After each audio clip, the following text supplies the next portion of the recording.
Hitler's valet forever preserved the dictator's morning routine on April 20th, 1939, by telling us that the Fuhrer donned his brown party uniform and put on the golden dress belt of a German general as supreme commander of the Wehrmacht. He stood before the mirror in his bedroom for ages, feasting his eyes on his own image like a peacock, and repeatedly adjusting his jacket. It was his 50th birthday, and despite the fact that world events were beginning to spiral out of the Germans' control, the country had designated the day as a national holiday. All Germans were subsequently obligated to hang out a swastika flag in the morning. Each shop and office building displayed a picture of Hitler in their windows, and a 50,000-troop military parade, the Nazis' largest ever staged, would later be watched by 2 million spectators in Berlin. There's no knowledge of what Hitler wished for when he blew out the candles that night in celebration, but it likely never came true. For 6 years later, Adolf Hitler would emerge to greet the day from his hidden underground bunker in the same city. This time there weren't flags hanging from every window, nor were there throngs of people cheering on the troops. Berlin was besieged and faced constant shellings. Despite the dire straits, there remained a handful of supporters who still held out hope for a German miracle regarding World War II. But even most of these stayed away from the government center on the morning of Hitler's 56th birthday. In the afternoon, the leader who just 6 years earlier had strutted around like a peacock was obligated to let his assistants pin the Iron Cross medals on members of the Hitler Youth, as his left arm betrayed him by shaking so badly that he was forced to keep it clenched tightly behind his back. Although food had been arranged for the obligatory evening birthday party, Hitler went to bed early and alone. Within 10 days, the man that had plunged the world into war and who had set an entire nation on the path of genocide would take his own life, unable to cope with his failure.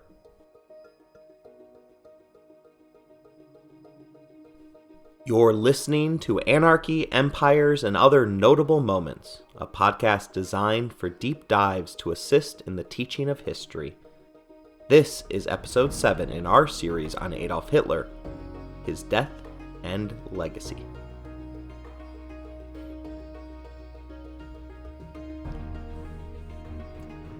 Just because it was crystal clear to everyone else doesn't mean that Hitler nor his sycophants would go quietly in accepting defeat. Hitler had lost his last roll of the dice at the Battle of the Bulge.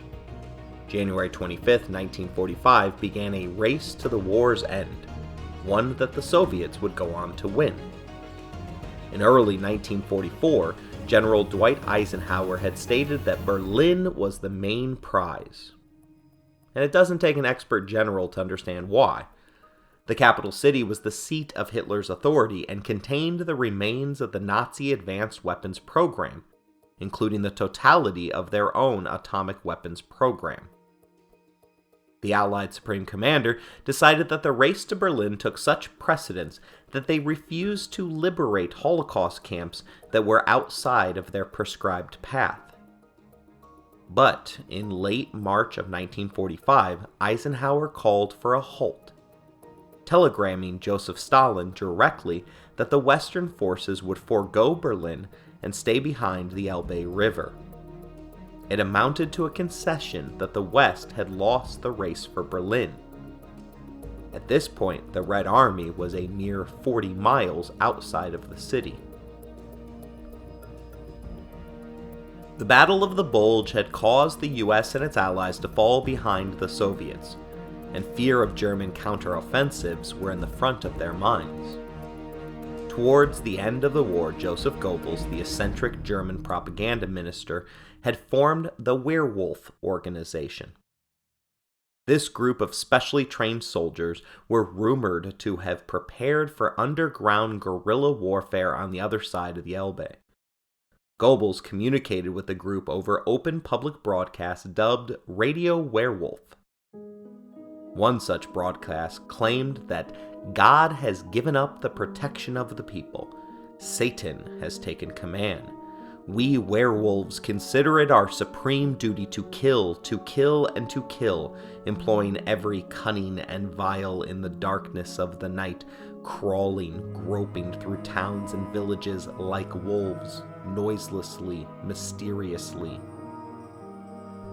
Runic W symbols had even begun to appear on buildings intended to single out targets for vengeance.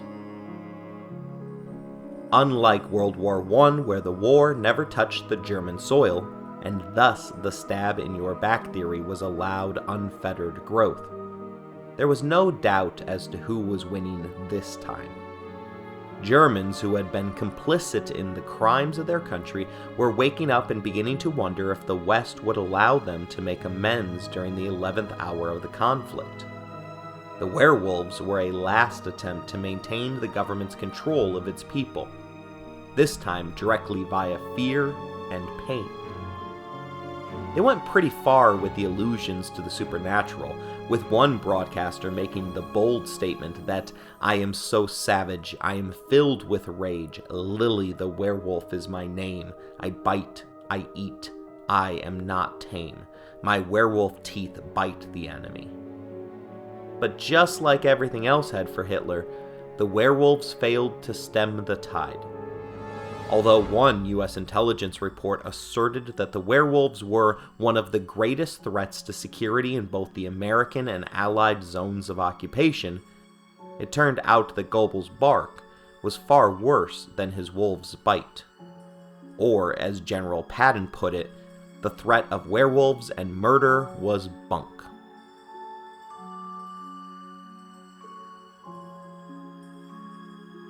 The British were stunned by Eisenhower's decision to halt at the river. Unlike their American counterparts, English officers were purposefully trained to consider political objectives in their military calculations. They knew that every bit of ground taken by the Soviets would remain in communist hands. Ironically, Eisenhower, who would go on to become the civilian commander-in-chief of the U.S. military via the office of the presidency, was only considering the military objectives of the moment. A headlong rush through potential redoubts just for the chance to get to Berlin before Russia wasn't worth the military risk. Their allies would have to be the ones to finish Berlin off. New information would make the Americans immediately regret that decision to halt. On April 23rd, 3 days after the Fuhrer had turned 56 years old, 3 German officers crossed the river in order to surrender. Lieutenant General Kurt Dittmar volunteered for interrogation and revealed that there was nothing more than unorganized pockets of resistance between the river and Berlin, and that in fact Adolf Hitler, whose whereabouts had remained hidden for years, remained living in Berlin. When the Allies expressed surprise at this information, Dittmar expressed the thought that Hitler would never abandon Berlin. According to him, he would either be killed there or commit suicide.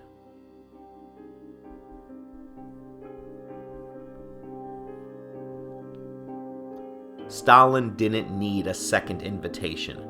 From the beginning of the war, he recognized the political and psychological effects that taking Berlin would have upon the world. Keep in mind that Berlin offered Russia the opportunity to establish communism in the heart of Karl Marx's own kingdom. The specter of communism still loomed large across Europe and the world. The instant that Eisenhower's telegraph reached the eyes of the self-proclaimed Man of Steel, Stalin had ordered his generals to advance on the German capital with all speed, and regardless of any cost. Historians Ada Petrova and Peter Watson, authors of The Death of Hitler, the full story with new evidence from secret Russian archives, claims that Stalin couldn't believe that Eisenhower could be so wrong or so naive, and therefore assumed that he must be playing some sort of political game. But he wasn't going to wait to find out. Berlin would soon be added to the Union of Soviet Socialist Republic States. The Battle of Berlin, the last stand for Hitler, began on April 16th, as the Red Army attacked the capital from the east. The battle is also known by many historians as the Rape of Berlin. In the final months of the war, the Soviets had earned a reputation for savage brutality towards their enemies, and that reputation would be added to as the army entered the civilian center of Germany. According to some estimates, the Soviet army committed 100,000 sexual assaults within the city, and up to 2 million across the country. This event is recognized as the largest mass rape event in history, even worse in number terms than the rape of Nanking, China, an event that history books write about with far more frequency. Although the Soviets were paired with the Allies against the Nazis, keep in mind that they were similarly a part of a murderous totalitarian regime. In fact, depending upon how you count the causes of the deaths, most historians agree that Joseph Stalin was responsible for more murders than Hitler was. Nazi troops, such as Driscoll, were relatively quick to surrender to their foes in the West, for they knew that they would receive humane treatment in accordance with international law. Against the Soviets, however, the Nazis felt that a death on the battlefield would be far better than a death within a Soviet gulag. The Russians enveloped the German Ninth Army protecting the city and began to shell Berlin on April 21st, the 5th day in the battle for the city. On April 22nd, Hitler attempted to break out the Ninth Army by committing forward elements from the 12th. Failure in this mission led him to replace generals 2 days later, proving that he was more interested in playing a shell game rather than fulfilling some visionary strategy. Americans were now rushing to join the ongoing battle. After they had realized that Hitler was indeed in the city, they came from the Western Front on April 25th. The city was now fully encircled with no remaining avenues of escape. The final assault on the city meant that they would face an unexpected enemy, a 45,000 strong but entirely green force made up of the SS, who had spent the past 5 years fighting individuals who couldn't fight back. They were joined by members of the Hitler Youth, the equivalent of German Boy Scouts, as well as the Volkssturm militia. These were males aged between 16 to 60, who for whatever reason had not previously been allowed to sign up for military service. If Hitler was going to go down, he was determined to throw away every single life at his disposal. Soviets were pushing into the city via multiple routes, and on April 29th had crossed the Moltke Bridge to capture the Gestapo headquarters and plant the familiar hammer and sickle flag on top of the Reichstag. While this was happening, Adolf Hitler would complete his will and testament, marry his longtime mistress Eva Braun, and receive word that his former fascist ally Benito Mussolini's corpse had been smashed in fury by a mob who had left his desecrated body strung upside down outside of a gas station in Milan. Let's take a moment to examine each of the 3 events.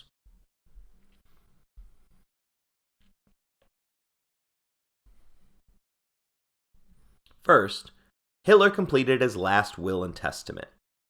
The will made it expressly clear that he was married, that he and his wife chose death over defeat. Like most wills, it sought to divide up his belongings. Although the document was rushed, it clearly shows what the 56-year-old Austrian valued. He left his art collection to a gallery in his hometown of Linz.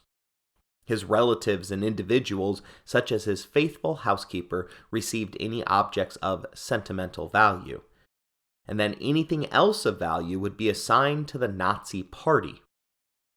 The act of dictating such a proclamation showed that Hitler remained delusional to the end, and not just about his ability as an artist. The will indicates a clear belief that the Nazi Party would be allowed to remain in operation after the reconstruction of Germany. His testament was significantly longer, and in the traditional style of an Adolf Hitler dictation, it rambled. In the beginning of the document, he talks about his guiding motivations since the First World War, falsely claiming that neither he nor any German sought out World War II. He then ranted against the Jewish people for a while, laying all of the blame for everything that ever went wrong for him at their feet.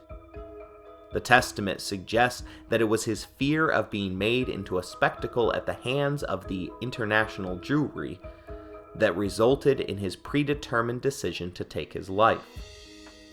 He then proceeded to purge the party one last time, expelling Hermann Göring, his previously named successor, and Heinrich Himmler, his head of the SS. Göring was removed from the line of succession because he had the audacity to send a telegram to Hitler after he had become informed of the Führer's intention to commit suicide. Evidently, Hitler expected slightly more sympathy, which is reasonable considering that his body wasn't even in the ground yet. Although Göring was just checking whether he would be the one in charge after the deed was done, he was expelled for treason. Himmler's expulsion was more predictable. News had been confirmed that the head of the SS had begun the process of negotiating his own surrender independent of that of the Führer. The liaison between Himmler and Hitler was Hermann Feigeling, Eva Braun's brother-in-law. Unable to unleash his wrath directly upon Himmler, Feigeling paid with his life for the treasonous act of not betraying one boss to the other. Hitler then used the testament to announce a new cabinet, a new president of the Reich, and elevated Joseph Goebbels to the position of Chancellor of the Reich, despite the fact that the Reichstag had a Soviet flag flying above it at the moment.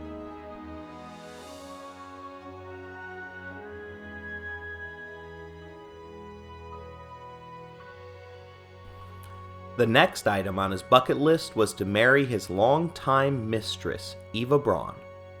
He had begun his relationship with Braun shortly after his niece, whom he had been involved romantically with, had committed suicide in the apartment which they shared. We covered this on a previous episode, letting listeners know that the accusations of murder, as well as the rumor that Hitler was a closeted homosexual, shook Hitler's political aspirations to their very core. Braun offered an opportunity for Adolf to recover. She was a 17-year-old girl working at a photography studio when she met the 40-year-old Nazi leader. She described the man, who was 23 years her senior, as a gentleman of a certain age with a funny mustache and carrying a big felt hat. Despite what clearly was affection for the girl, Braun was essentially hidden from the world. Few Germans at the end even knew who she was. Braun was disturbed, just like all of the women who had spent private time with the Führer. Twice during the relationship, she had attempted to commit suicide, first with a bullet to her chest, and then later by overdosing on pills. Each attempt was viewed as a call for attention, and as a reaction, Hitler bought her a house near his and gifted her a fancy car with a personal chauffeur. As Hitler rose, Braun's allowance did as well. She often acted as his hostess in his personal estate. When he was away, she was said to have occupied her time reading romance novels and watching romantic films. Historians are confused by the relationship between the two. They slept in adjoining rooms, suggesting that the relationship was political in nature. But Braun was said to have regularly stuffed her blouse with tissues in an attempt to get his attention. Hitler himself explained his decision to not get married earlier in his life, telling his followers that, quote, "Many women find me appealing because I'm unmarried. It's the same thing with a film actor. When he marries, he loses a certain something among the women who worship him, and they no longer idolize him quite as much anymore," end quote. When she wasn't forced to hide from guests at their shared home, he would visibly hand her envelopes of money to suggest to their visitors that she was merely a prostitute. Despite this insulting treatment, she chose to come to Hitler's side in his last hour, traveling to Berlin in April of 1945, just a few weeks before the Soviets began their final assault. The wedding preparations began fast and furiously on the morning of April 29th. Goebbels managed to find out about a 50-year-old officiant fighting with the untrained Volksstrom, desperately fighting to hold the city. The SS were dispatched to find and retrieve him from the front lines, which they managed shortly before 1 a.m. Within the next hour, the couple left their shared apartment, with Hitler said to have had an extremely ashen and tired face. The marriage ceremony included a declaration that the two were both pure Aryans, despite the fact that Hitler still did not know who his paternal grandfather was, as well as the public declaration that they were both free of all hereditary diseases. Of course, we know that Hitler at this point was full of sexually transmitted diseases. The 10-minute ceremony concluded with Eva Braun mistakenly writing her maiden name on the marriage certificate. She proceeded to cross it out and wrote Eva Hitler, née Braun, for the first and only time in her life. The reception would go on to last for hours, with the pair entertaining guests while drinking champagne and tea. Hitler openly talked of his plans to commit suicide, and his belief that death would come as a relief to him now that he had been betrayed by his closest friends, presumably meaning Göring and Himmler.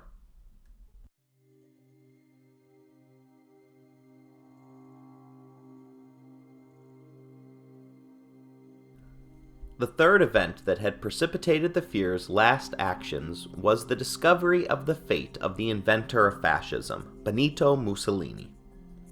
Rather than fulfilling the role of originator, Mussolini quickly fell in line behind Hitler, who gleefully pulled the strings and drove Italy into a war that it neither desired nor was capable of winning.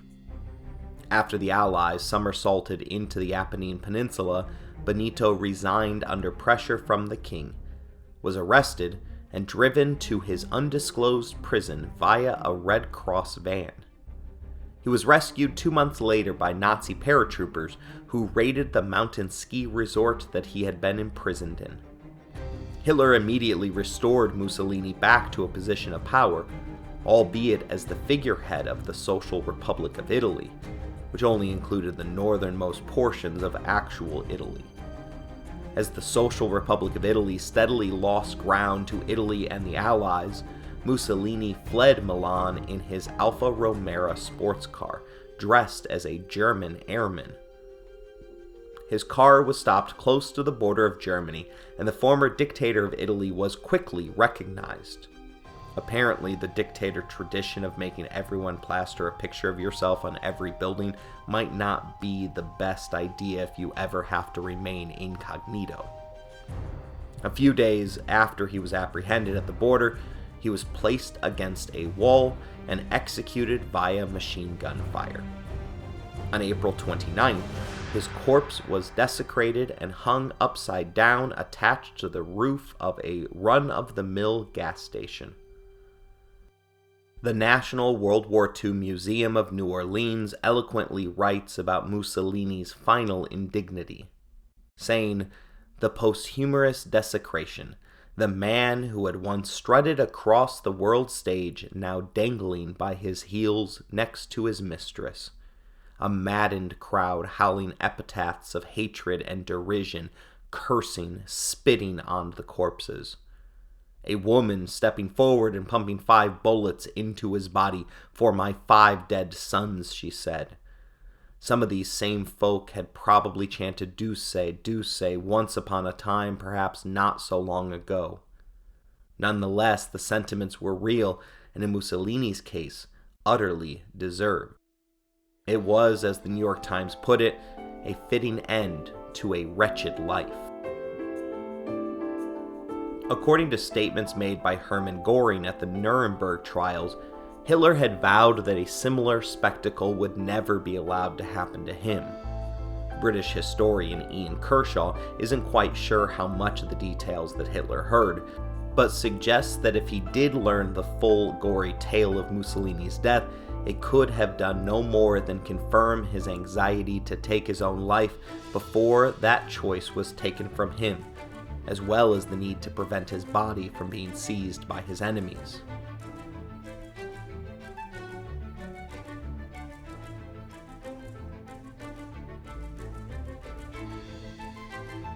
The end came in the private study of the Fuhrer on April 30th, 1945. Shells were constantly raining down on the area at this point, as the Russian forces were a mere 450 yards away.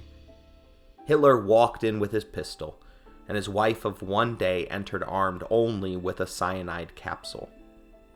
Reportedly, the two had tested the poison out earlier on Adolf's German shepherd, Blondie. They also gave orders for the guards to put down Blondie's puppies, as well as Eva's pet Scottish terriers. He wore his Nazi uniform jacket and black trousers. She wore a blue dress trimmed in white. They sat down beside each other on the small couch, and the door to the room was closed for them by the servants, who waited outside.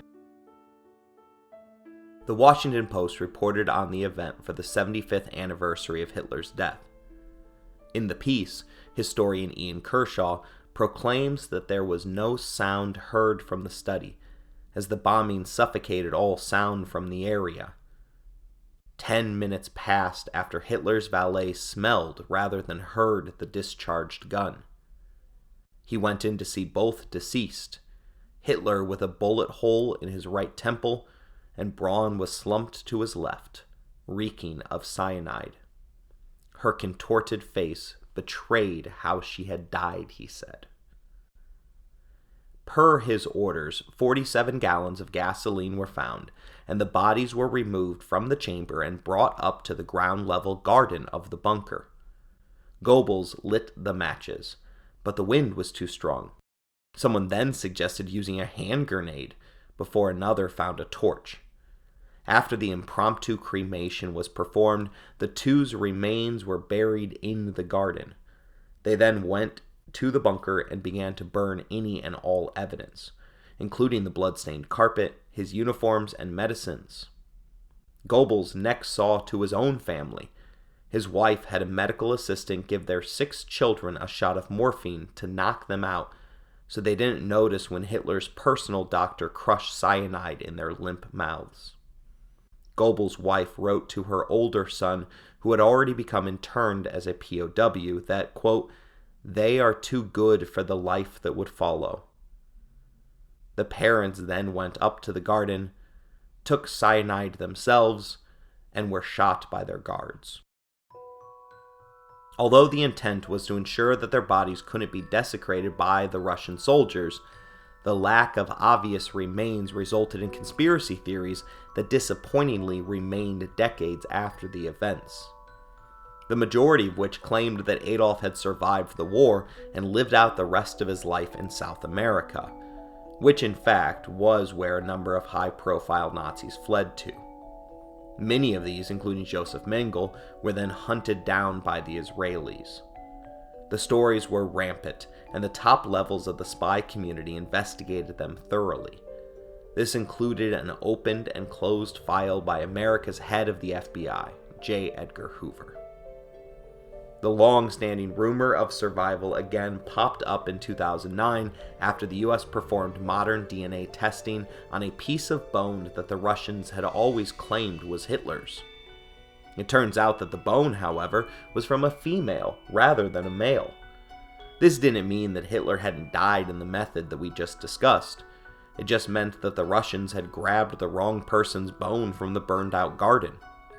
Russia reluctantly let a group of French pathologists in to examine some of their secret files, including another jawbone from the garden.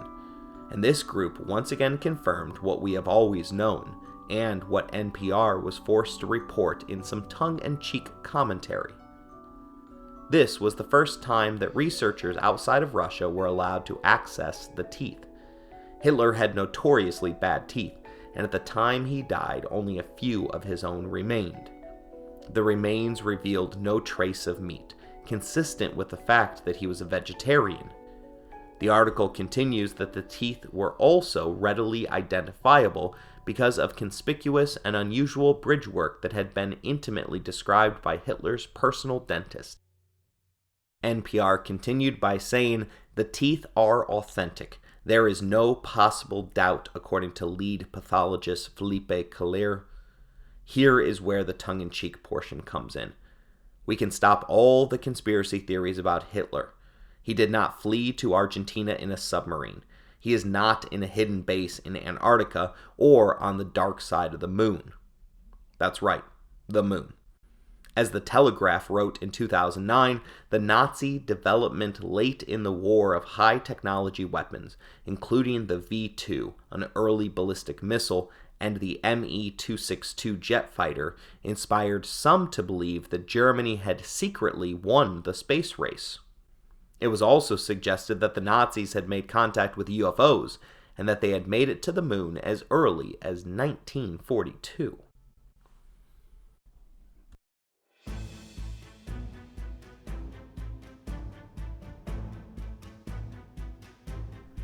The announcement of Hitler's death was also a bit out of this world. On May 1st, the day after his death, the German radio announced at 9:30 p.m. that there would be an announcement of the utmost importance. They then played several excerpts from Wagner's operas. At 10:20 p.m., the Grand Admiral Karl Donitz announced that Hitler had fallen this afternoon fighting at the head of his troops. Even in death, the lies and propaganda that constantly swirled around the life of Adolf Hitler would continue. The Times of London printed his obituary with this lie in it, and neutral Irish leader Eamon de Valera would get in hot water at home for sending condolences to the Germans for the death of their beloved Nazi. Donitz's attempt to falsely martyr Hitler rather than reveal his suicide was done in a last-ditch attempt to inspire the German people to victory. But they had had enough. On May 7th, 8 days after the events in the Fuhrer bunker, the Germans signed an unconditional act of military surrender with the forces of the West. The Russians waited until 2 days later, May 9th, to accept the surrender, as they waited for a higher-up official than the West had entertained.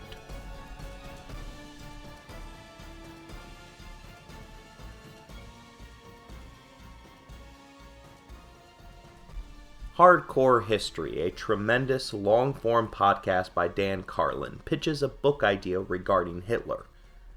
Carlin reminds us that the further we get away from the events, and the more the victims' faces meld to become meaningless statistics, revisionist historians will begin to examine the long-term effects that the earlier events had led to.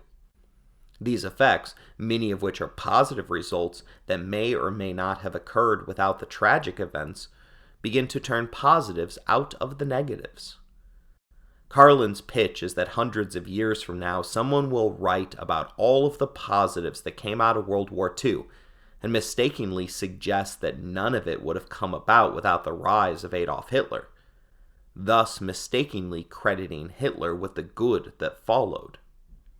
An easy example of this would be the ascension of the United States to the throne of superpower status. Pre-war, the United States was practicing large military formations with cavalry. By the end of the war, they were the unrivaled military heroes of the world. The decision to remain relatively sidelined throughout the first half of the war allowed the U.S. economy to reach unprecedented levels, which in turn enabled us to rebuild Europe through Marshall Plan funds and Japan through occupation.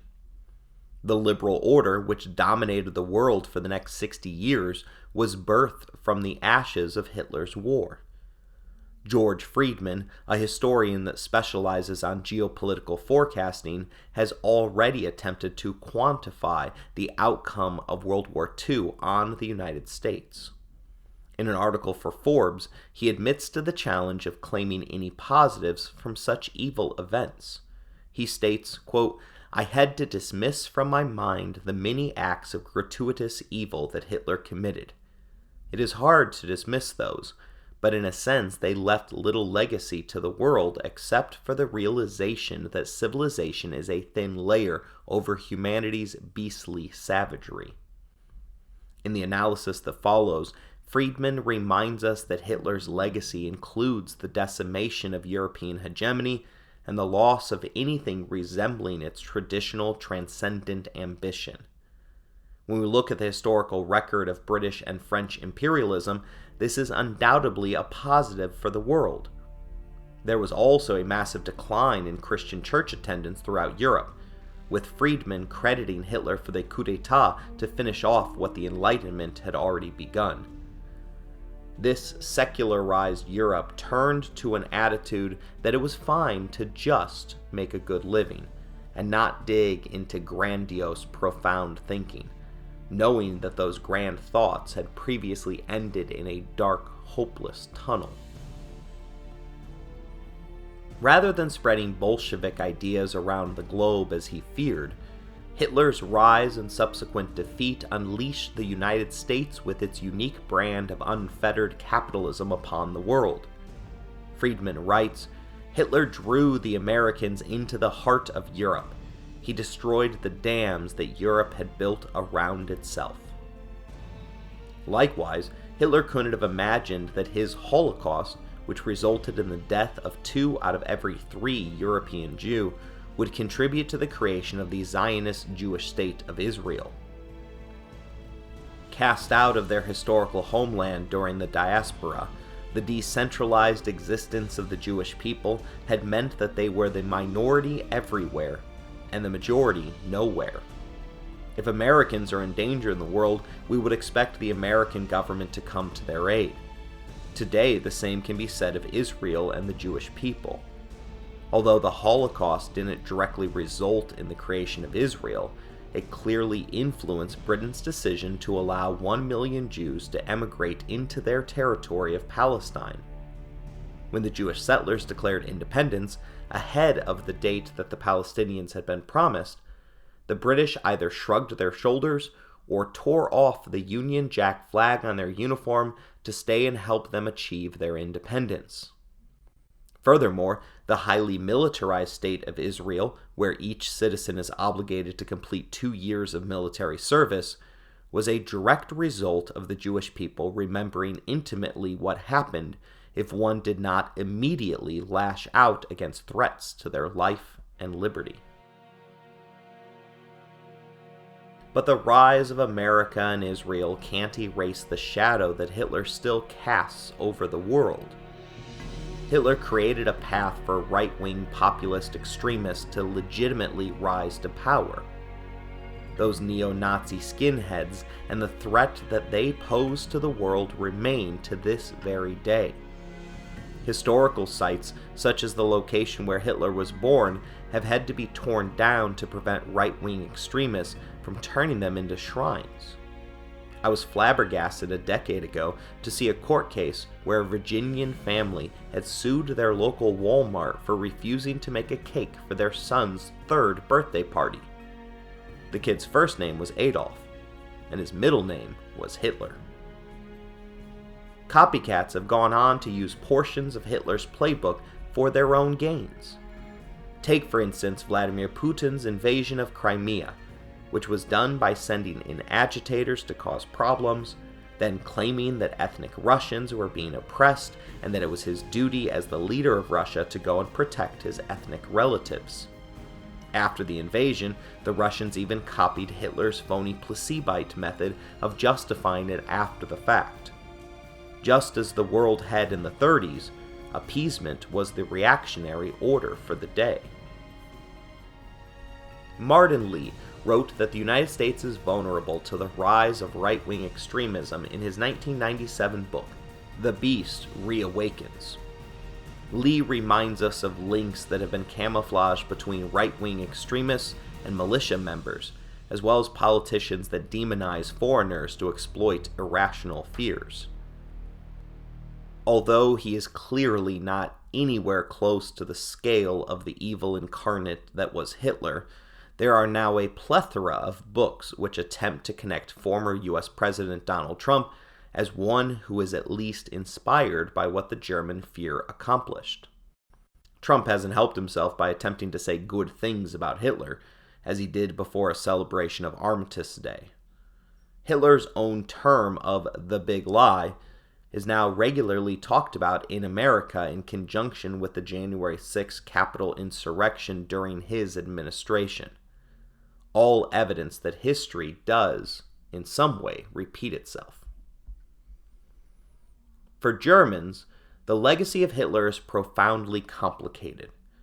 The Germans initially suppressed everything about Hitler, but as the Nuremberg trials progressed and the scope and scale of Hitler's actions became clear, it became impossible to ignore their past.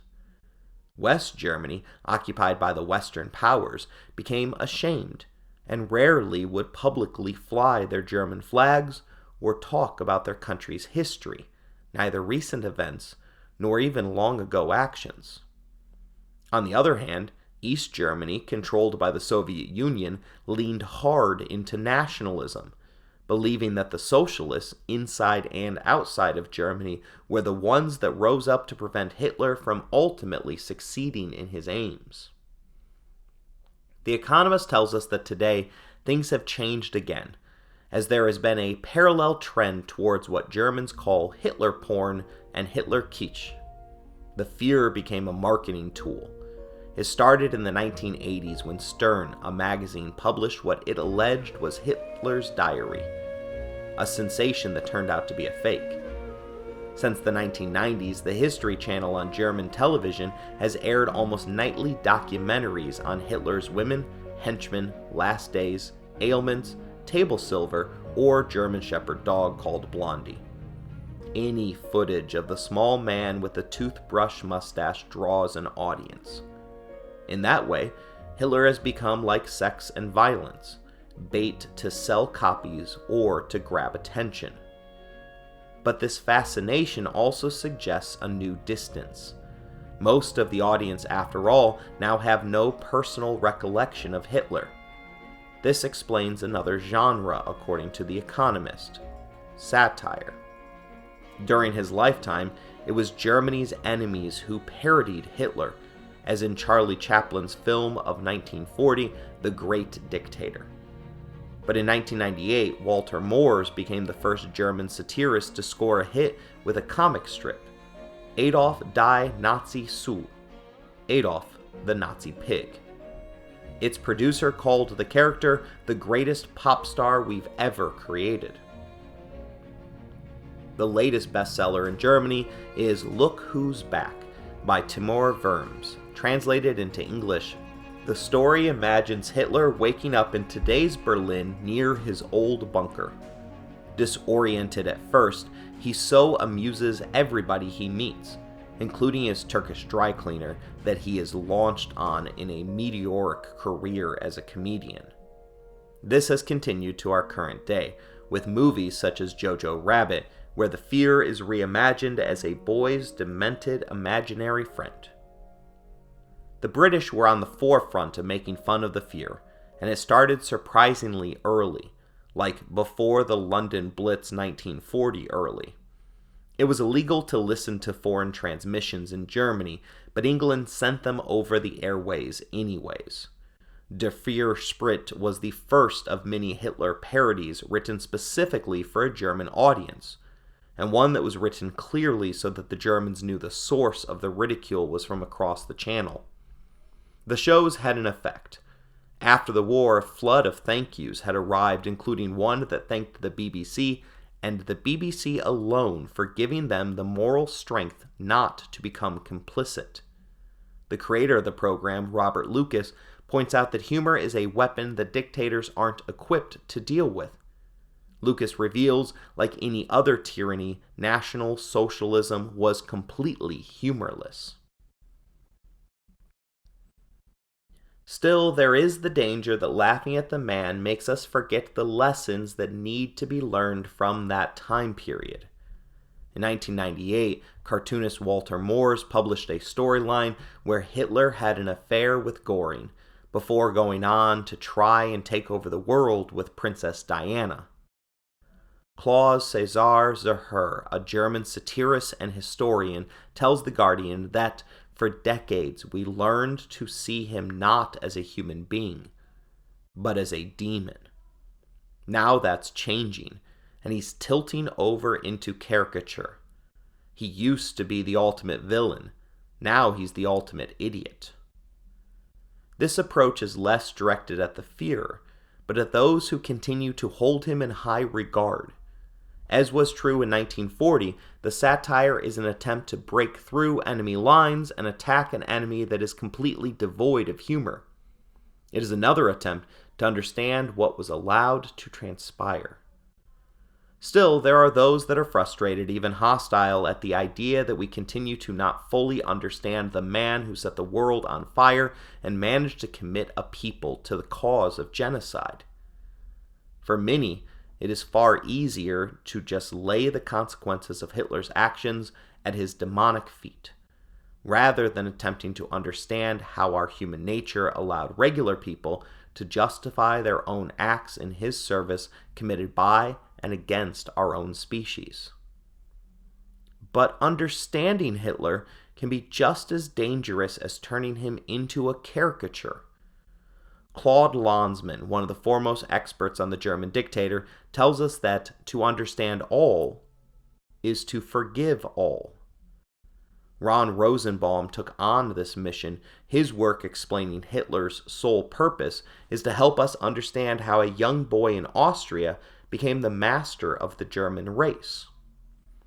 Rosenbaum writes in the foreword, "To embark upon the attempt to understand Hitler, understand all the processes that transformed this innocent babe into a mass murderer, is to risk making his crimes understandable, and thus, Lanzmann implies, to acknowledge the forbidden possibility of having to forgive Hitler." Rosenbaum continues, "It shouldn't be done," Lanzmann insists. "It can't be done. You can't get from there to here. You can't engender the killing, the mass murders, the destruction of 6 million people. No finite number of explanatory facts, psychological traumas, patterns of bad parenting, political deformations, personal dysfunctions can add up to the magnitude of the evil that Hitler came to embody and enact. No explanation or concentration of explanations can bridge the gap, explain the transformation from baby picture to baby killer, to murderer of 1 million babies. It is not just a gap," Lanzmann argues. It is an abyss. We'll continue to leave that abyss uncrossed, but we won't deny that what happened happened, nor that it could happen again.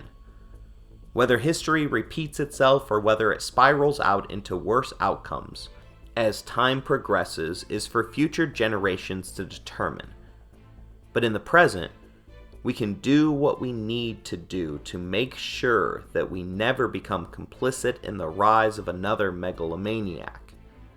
Learning about the past, and occasionally making a mockery of it, is just one of the steps in humanity's shared journey towards a better world.